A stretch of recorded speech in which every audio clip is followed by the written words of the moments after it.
Donc faire en sorte que tous les hommes aient une vie conforme à leur dignité, le droit à la vie, mais toujours à la dignité, il ne faut jamais séparer les deux, c'est donc une tâche que tout chrétien doit avoir à cœur, au nom même de sa foi.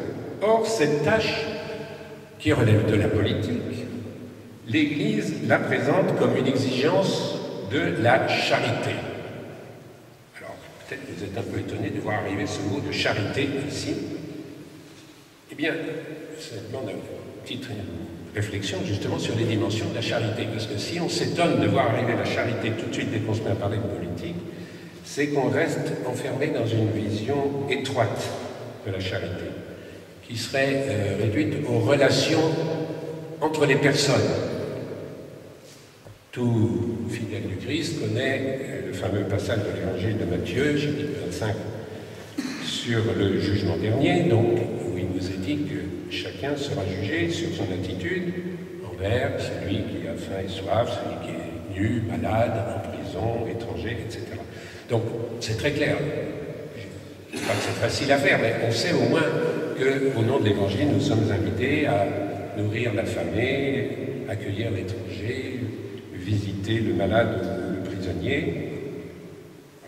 Mais alors, et tous les autres, ceux qui ne croisent pas notre route, ceux qu'on ne rencontrera jamais, est-ce que la charité n'exige pas aussi que nous cherchions les moyens de faire en sorte que pas simplement l'affamé que je connais, mais les affamés soient nourris, pas simplement l'étranger que je connais, mais les étrangers soient accueillis, etc.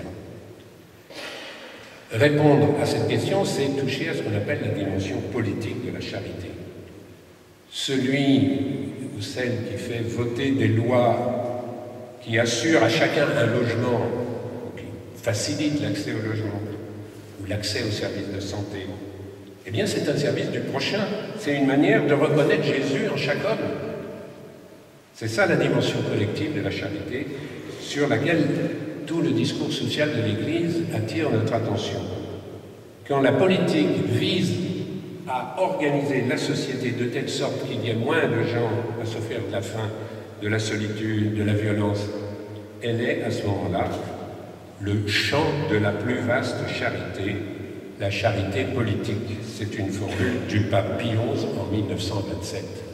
Le champ de la plus vaste charité, la charité politique. Pie XI, 1927.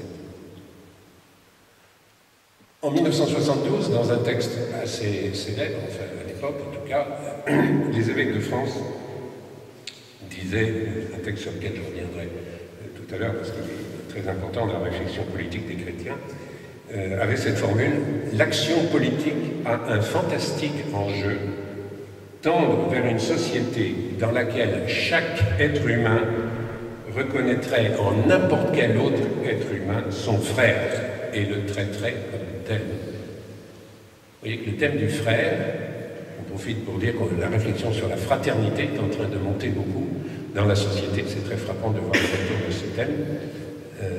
Et l'Église de France va nous y inviter encore plus particulièrement en 2013 avec toute la mobilisation qui s'appelle Diaconia 2013.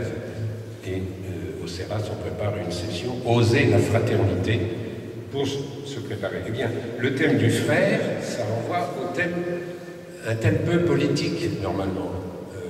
On sait très bien que dans la devise républicaine, liberté, égalité, fraternité, le troisième terme est celui qui est le plus difficile à penser en termes politiques. Ça renvoie à un thème plus familial, plus affectif, plus relationnel. Eh bien, justement, tout l'enjeu souligné par cette phrase des évêques en 72, c'est justement d'introduire le thème de cette fraternité, de le traduire en termes politiques. Le concitoyen est d'une certaine manière, et pas simplement le concitoyen, puisque là il pense à tous les êtres humains, est d'une certaine manière un frère. Cette phrase renvoie aussi à une phrase du pape Paul VI l'année précédente, dans Octogesima Adveniens, un autre grand thème, un autre grand texte du discours social de l'Église. La politique est une manière exigeante de vivre l'engagement chrétien au service des autres. Et vous avez exactement la même idée tout récemment chez Benoît XVI, dans Caritas in Veritate,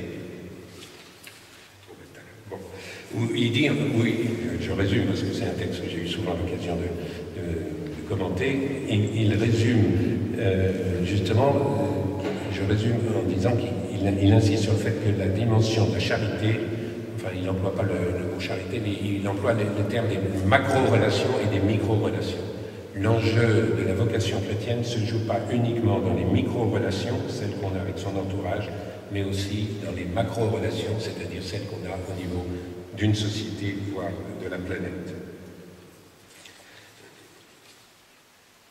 Alors c'est pourquoi les chrétiens sont vivement invités, non seulement à s'intéresser à la politique, ça c'est le minimum, de s'intéresser puis voter, mais à s'y engager pour ceux dont c'est le... En même temps, on n'est pas tous tenus de prendre notre carte dans un parti politique, mais d'avoir plus que simplement le petit intérêt qui consiste au moment des élections à se faire une opinion et à voter. Vraiment d'avoir, dans toutes les dimensions de notre action, ce souci du bien commun, je vais y arriver, du collectif, de ce qui concerne le bien de tous, et pas simplement des bonnes relations avec mon entourage, ma famille, mes voisins. Alors, pour cela, le texte essentiel que je vais vous lire, parce qu'il est vraiment très très ferme et très très net, c'est celui de Jean-Paul II, dans son exhortation apostolique, les laïcs fidèles du Christ, qui a été publié après le synode sur les laïcs de 1987. Je cite, « Pour une animation chrétienne de l'ordre temporel, pour servir la personne et la société, les fidèles laïcs ne peuvent absolument pas renoncer à la participation à la politique. À savoir, et là vous allez avoir la définition très large, vous allez voir, de la politique d'après Jean-Paul II.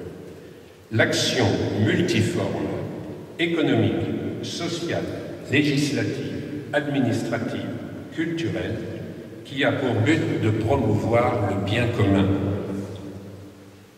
Les pères du synode l'ont affirmé à plusieurs reprises, tous et chacun ont le droit et le devoir de participer à la politique. Alors tout de suite on dit non mais quand même, toutes les objections qu'on avait, que j'ai évoquées en commençant, il les oublie? Eh bien non, il ne les oublie pas, il les prend en compte. Les accusations d'arrivisme, je continue la citation, les accusations d'arrivisme, d'idolâtrie du pouvoir, d'égoïsme et de corruption, qui bien souvent sont lancés contre les hommes du gouvernement, du Parlement, de la classe dominante, des partis politiques, comme aussi l'opinion assez répandue que la politique est nécessairement un lieu de danger moral, tout cela ne justifie pas le scepticisme ni l'absentéisme des chrétiens pour la chose publique. Donc, on ne nie pas toutes ces objections, mais ça ne justifie pas l'abstention ni l'absentéisme. Donc, le but de la politique, je reprends la formule de Jean-Paul II, l'action multiforme, économique, sociale, législative, administrative, culturelle, qui a pour but de promouvoir le bien commun. Vous voyez que le législatif, l'administratif, arrive comme une manière parmi d'autres. Donc, ce qui est requis ici, c'est de s'intéresser à la chose publique, la res publica, la République, la chose publique, et qu'on le fasse à partir d'une activité économique, à partir d'une activité sociale, culturelle, c'est très bien. L'important, c'est de s'intéresser à la chose publique, au bien commun de la société, et si on a la vocation de le faire à partir de l'action législative, administrative, comme élu, comme membre d'un parti politique, eh bien, pourquoi pas.